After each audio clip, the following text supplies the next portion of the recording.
آج کا پہلا مسئلہ یہ ہے کہ اگر کوئی حیوان انسانی نجاست کھانے کا عادی ہو جائے، اگر کوئی حیوان انسانی نجاست کھانے کا عادی ہو جائے تو اس کا پسینہ بنا پر احتیاط واجب نجس ہے، اس کے پسینے سے اجتناب کرنا ضروری ہے۔ دوسرا مسئلہ آب جو اور ماء الشعیر کے سلسلے میں ہے۔ جو سے دو قسم کی چیزیں بنتی ہیں، ایک شراب بنتی ہے اور دوسرا جسے ماء الشعیر کہتے ہیں، جسے شاید یہاں پہ ڈلسٹر وغیرہ کہتے ہیں، کہ جو شراب ہے اس میں نشہ ہوتا ہے، جیسا کہ اس دن عرض کیا کہ جو کو پانی میں ایک محدود مدت کے لیے بھگو کر رکھ لیتے ہیں تو اس میں ریشے نکل آتے ہیں، اب اسی کو جب خاص مقدار میں پانی ڈال کر جوش دیتے ہیں اس میں الکلی خاصیت پیدا ہو جاتی ہے اور اس میں نشہ پیدا ہوتا ہے۔ اور یہ جو ڈلسٹر وغیرہ بناتے ہیں اس میں اس جو کو ایسی حرارت دی جاتی ہے کہ اس میں نشہ پیدا نہ ہو جائے، الکل کی خاصیت پیدا نہ ہو، اور پھر پانی کشید کر کے یہاں پہ دے دیتے ہیں۔ یہ ماء الشعیر ہے، دونوں آب جو ہے، وہ بھی آب جو ہے نشہ والا، اس کو کہتے ہیں جو کا شراب یا فقاع، اور یہ ہے ماء الشعیر، یہ بھی یعنی آب جو، اور اسے ڈلسٹر وغیرہ کہتے ہیں۔ یہ پاک ہے اور حلال، وہ نجس ہے اور حرام۔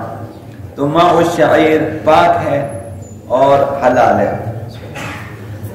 تیسرا مسئلہ یہ ہے کسی چیز کے نجس ہونے یا نہ ہونے میں شک ہو تو وہ چیز پاک سمجھی جائے گی۔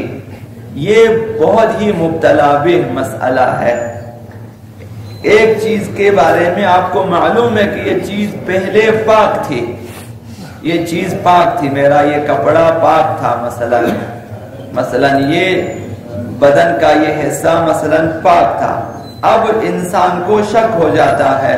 کہ کسی طرح سے یہ لباس، یہ جگہ اور یہ چیز نجس تو نہیں ہوئی۔ پاک ہونے کے بارے میں علم ہے اور یقین ہے کہ پہلے یہ چیز پاک تھی، اور اب صرف شک ہے کہ کہیں یہ چیز نجس تو نہیں ہوئی، تو حکم شرعی یہ ہے کہ وہ چیز پاک سمجھی جائے گی، اب وہ چیز نجس نہیں ہے۔ اب کسی چیز نجس چیز کے بارے میں شک ہو جائے کہ یہ چیز پاک ہو چکی ہے یا نہیں تو وہ نجس ہے، بالکل پہلے والے مسئلے کے برعکس ہے۔ کسی لباس کے بارے میں، کسی برتن کے بارے میں، کسی جگہ کے بارے میں مثلا یا اپنے بدن کے بارے میں پہلے علم ہے، معلوم ہے کہ یہ نجس ہے، اس کے بعد ایک عرصے کے بعد آپ کو شک ہو جاتا ہے کہ اسی طرح یہ چیزیں پاک تو نہیں ہوئی، کسی نے دھو لیا ہو، کسی نے مثلا، تو یہ اب شک ہے، پاک ہونے میں شک ہے، پہلے اس کے نجس ہونے میں شک نہیں ہے، تو اب یہ چیز پھر بھی نجس سمجھی جائے گی، چونکہ یقینی بات ہے کہ پہلے نجس تھی یہ چیز اور اب شک ہے، تو یقین کو شک کے ذریعے ہم خراب نہیں کر سکتے۔ جو چیز یقینی ہے شک کے آنے کے بعد وہ یقین خراب نہیں ہوتا۔ یہ دونوں مسئلے بالکل جو ہیں ایک جیسے مسئلے ہیں، ایک میں پاکیزگی کا حکم ہے، چونکہ پہلے آپ کو یقین یہ چیز پاک تھی، نجاست میں شک ہے تو وہ چیز پاک سمجھی جائے گی، نجاست میں یقین ہے، پاک ہونے میں شک ہے تو وہ چیز نجس سمجھی جائے گی۔ یہ تیسرا مسئلہ۔ چوتھا مسئلہ یہ ہے اگر شک ہے کہ فلاں چیز پاک ہے یا نجس، ایک چیز ہے اس کے بارے میں نہ نجاست کا علم ہے نہ پاکیزگی کا علم ہے، علم سابق نہیں ہے کہ پہلے یہ چیز پاک تھی یا نجس تھی، دونوں کا علم نہیں ہے آپ کے پاس، کسی نے آپ کو رومال دے دیا، کسی نے آپ کو گوشت دے دیا، کسی نے آپ کو برتن دے دی، کسی نے کچھ بھی دیا، ابھی آپ اس کے بارے میں یہ شک کرتے یہ چیز پاک ہے یا نہیں ہے، نہ اس کی نجاست کا علم ہے کہ پہلے یہ چیز نجس ہو، مجھے یہ بھی نہیں معلوم، پہلے یہ چیز پاک تھی یہ بھی مجھے نہیں معلوم، تو وہ چیز پاک سمجھی جائے گی۔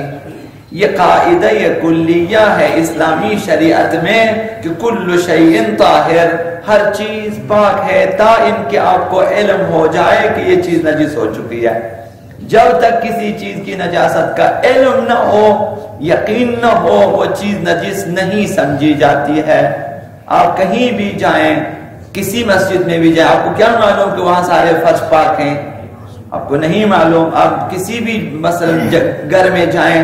ان کے فرش پہ آپ بیٹھیں، گیلا ہاتھ لگائیں، آپ کو کیا معلوم کہ وہ فرش پاک ہے یا نجس؟ آپ کے لیے ہر چیز پاک ہے، ہر چیز پاک ہے۔ آپ کو پوچھنے کی بھی ضرورت نہیں کہ گھر والوں کو لا کے پوچھیں کہ یہ جگہ پاک ہے یا نجس ہے۔ یہ وسواسی لوگ کرتے ہیں کہ میرا ہاتھ لگ گیا، اس گھر میں بچے ہیں، شاید یہ جگہ نہیں، شاید پہ کوئی چیز نجس نہیں ہوتی، پاک سمجھی جائے گی۔ کسی بھی گھر میں جاؤ، کسی بھی چیز کو آپ ہاتھ لگاؤ، وہ چیز پاک ہے۔ آپ کو نہ پوچھنے کی ضرورت ہے شرعاً اور نہ احتیاط کرنے کی ضرورت ہے، ہر چیز پاک، حتیٰ فرش، حتیٰ راستے، سیڑھیاں آپ ہاتھ لگا دیں، گیلا ہاتھ لگا دیں، پاک سمجھی جائے گی۔ جب تک آپ کو خود علم نہ ہو کہ یہ جگہ نجس ہو چکی ہے، میں نے خود دیکھا ہے، تب آپ کے لیے وہ جگہ نجس ہے، ورنہ وہ پاک ہے۔ یعنی کسی چیز کے نجس ہونے یا پاک ہونے کا علم نہ ہو تو وہ چیز پاک سمجھی جائے گی۔ ہر چیز پاک ہے، یہ حکم اولیہ ہے، تا ان کی یقین ہو جائے کہ وہ چیز نجس ہو چکی۔ اسی طرح حلال ہونے کے بارے میں ہے، کسی نے آپ کو روٹی دی، کسی نے آپ کو گوشت دیا، کسی نے آپ کو نہیں معلوم کہ یہ چیز حلال ہے یا حرام ہے۔ حکم اسلام یہ ہے کل شیء حلال، ہر چیز حلال ہے، تا ان کی آپ کو علم ہو جائے کہ یہ چیز حرام ہے۔ جب تک آپ کو علم نہیں ہے، ایک مسلمان نے آپ کو گوشت دیا، ممکن ہے کہ یہ حلال گوشت کا ہی ہوگا، آپ کو پوچھنے کی بھی ضرورت نہیں ہے،